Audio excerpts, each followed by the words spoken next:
प्यारे बच्चों, मैं चपला कुमारी पति आज शुरू करते हैं भारत की खोज कक्षा 8 की हिंदी की पूरक पाठ्य पुस्तक से, जिसके लेखक हैं पंडित जवाहरलाल नेहरू जी। इसमें शुरू करते हैं सिंधु घाटी सभ्यता। इसके पहले 2 भाग हम कर चुके हैं। आज शुरू करते हैं तीसरा भाग, पाठ महावीर और बुद्ध और वर्ण व्यवस्था पर। इस पाठ में जैन धर्म और बौद्ध धर्म के बारे में बताया गया है। जैन धर्म और बौद्ध धर्म दोनों की उत्पत्ति वैदिक धर्म से ही हुई है। ये दोनों उनकी शाखाएं हैं, लेकिन इन धर्मों ने वेदों को प्रमाण नहीं माना है और आदिकाल के बारे में इसमें कुछ नहीं कहा गया है। दोनों धर्म अहिंसावादी है। ये यथार्थवादी और बुद्धिवादी प्रवृत्ति के माने जाते हैं। वे जीवन और विचार में तपस्या के पहलू पर ज़्यादा बल देते हैं। महावीर और बौद्ध दोनों समकालीन थे। बुद्ध में लोक प्रचलित धर्म, अंधविश्वास, कर्मकांड और पुरोहित प्रपंच पर हमला करने का साहस था। उनका आग्रह तर्क, विवेक, अनुभव और नैतिकता पर था। बुद्ध ने वर्ण व्यवस्था पर वार नहीं किया, लेकिन संघ व्यवस्था में इसे जगह नहीं दी गई।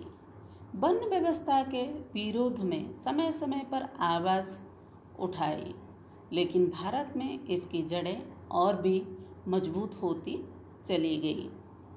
जैन धर्म में जाति व्यवस्था के प्रति सहिष्णुता था और खुद को उसी के अनुरूप ढाल लिया था। इसलिए आज भी हिंदू धर्म की एक शाखा के रूप में इसे माना जाता है। दूसरी ओर बौद्ध धर्म ने जाति व्यवस्था को स्वीकार नहीं किया। वह अपने विचारों और दृष्टिकोण में स्वतंत्र रहा। जीवन में वेदना और दुख पर बौद्ध धर्म में बहुत बल दिया गया है। इसलिए इस धर्म ने भारत के बाहर अधिक स्थान बनाया, लेकिन हिंदूवाद पर गहरी छाप छोड़ी।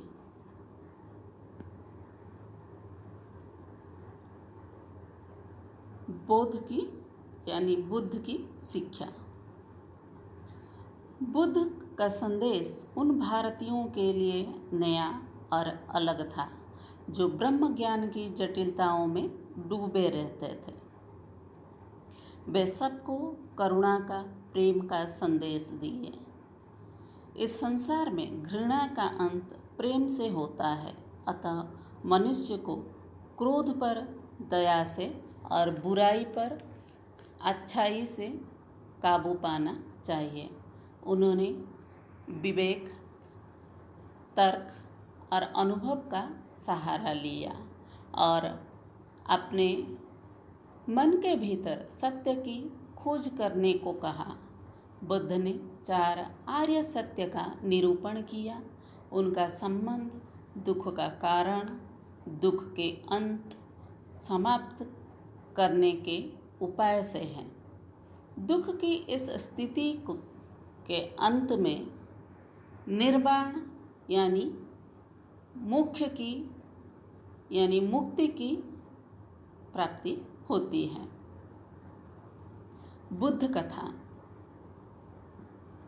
बुद्ध की मूर्ति को पत्थर, संगमरमर और कांसे पर आकार दिया गया। कई युग बीत जाने के बाद भी वे हमारे पास हैं, जो हमें कहते हैं कि संघर्ष से भागो मत, उनका मुकाबला करो और जीवन में विकास तथा प्रगति के लिए आगे बढ़ो। यह राष्ट्र महान है जिसने ऐसे आदर्श को जन्म दिया। चंद्रगुप्त और चाणक्य, मौर्य साम्राज्य की स्थापना। भारत में बौद्ध धर्म का प्रचार धीरे धीरे हुआ। पश्चिमोत्तर प्रदेश पर सिकंदर के आक्रमण करने के बाद भारत में दो महान विभूतियों ने अवतार लिए, एक चंद्रगुप्त मौर्य और दूसरे उनके मंत्री और सलाहकार चाणक्य था। दोनों मगध के शक्तिशाली राजा नंद द्वारा निकाले गए थे। चंद्रगुप्त की मुलाकात सिकंदर से हुई। सिकंदर की मृत्यु के पश्चात 2 वर्ष के अंतराल में ही पाटलिपुत्र पर अधिकार करके चंद्रगुप्त ने मौर्य साम्राज्य की स्थापना की। चाणक्य यानी कौटिल्य ने अर्थशास्त्र की रचना की। इसमें राजनीति को महत्व दिया गया है और यह एक राजनीति शास्त्र का पुस्तक है। इस पुस्तक में व्यापार, वाणिज्य, कानून, न्यायालय, नगर व्यवस्था, सामाजिक रीति रिवाज, विवाह, तलाक, कृषि, विधवा विवाह, लगान, दस्तकारियों, जनगणना आदि का भी वर्णन है। इस तरह इसमें अनेक विषय शामिल है। इसमें विधवा विवाह और विशेष परिस्थितियों में तलाक को भी मान्यता दी गई है। यानी उन्नत राज्य की नींव चंद्रगुप्त मौर्य ने रखी। राज्याभिषेक के समय लोगों को इस बात की भी शपथ दिलाई जाती थी, वह प्रजा को सेवा करेगा तथा प्रजाहित एवं इच्छा को ध्यान में रखेगा। यदि कोई राजा अनीति करता है तो उसकी प्रजा को अधिकार है कि उसे हटाकर किसी और को उसके जगह बैठा दे। उसके बाद आते हैं पाठ अशोक।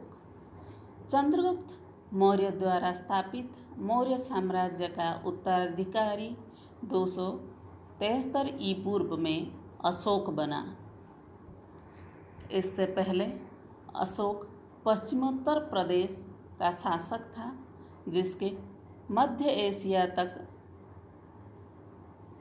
राज्य फैल चुका था। अशोक संपूर्ण भारत को एक शासन व्यवस्था में लाना चाहता था। भारत को एक शासन व्यवस्था में लाने के लिए अशोक ने पूर्वी तट के कलिंग प्रदेश को जीतने की ठान ली। कलिंग के लोगों ने बहादुरी से युद्ध किया, लेकिन अशोक की सेना विजयी हुई। इस युद्ध में लाखों लोग मारे गए और घायल भी हुए। इससे अशोक को ग्लानि हुई, दुख हुआ और उसे युद्ध से विरक्ति हो गई। वो बौद्ध धर्म का अनुयायी बन गया। अशोक के कार्यों और विचारों की जानकारी हमें शिलालेखों में मिलती है, जो पूरे भारतवर्ष में प्राप्त होता है। बुद्ध की शिक्षा के प्रभाव से उसका मन हिंसा को छोड़कर जन कल्याण कार्य या लोक मंगल कार्य की ओर आगे बढ़ा। इसके बाद उसने बौद्ध धर्म के नियमों का उत्साहपूर्वक पालन करना शुरू कर दिया। अपने एक संदेश में कहा कि वह हत्या या बंदी बनाए जाने को सहन नहीं करेगा। उसका कहना यह था कि सच्ची विजय जो है कर्तव्य और धर्म पालन करने से प्राप्त होता है। लोगों के दिलों को जीतना ही सच्ची विजय है। यदि उसके साथ कोई बुराई करेगा तो वह जहाँ तक संभव होगा उसे झेलने का प्रयास करेगा। उनकी इच्छा थी कि जीव मात्र की रक्षा हो, लोगों में आत्मसंयम हो, उन्हें मन की शक्ति और आनंद प्राप्त हो। वह खुद ही युद्ध की शिक्षा के प्रचार तथा प्रजा की भलाई वाले कार्य के लिए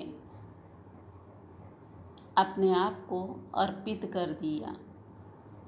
वे खुद बौद्ध धर्मी थे, लेकिन सभी धर्मों का आदर करते थे।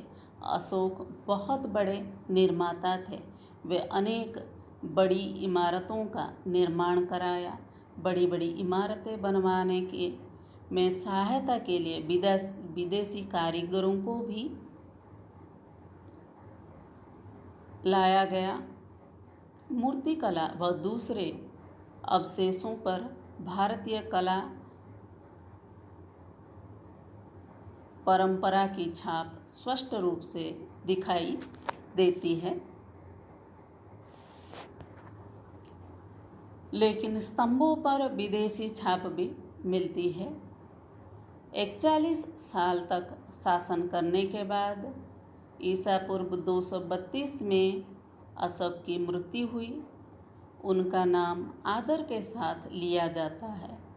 वे अनेक महान कार्य किए, जिनके कारण उनका नाम वोल्गा से जापान तक आज भी आदर से लिया जाता है। धन्यवाद बच्चों।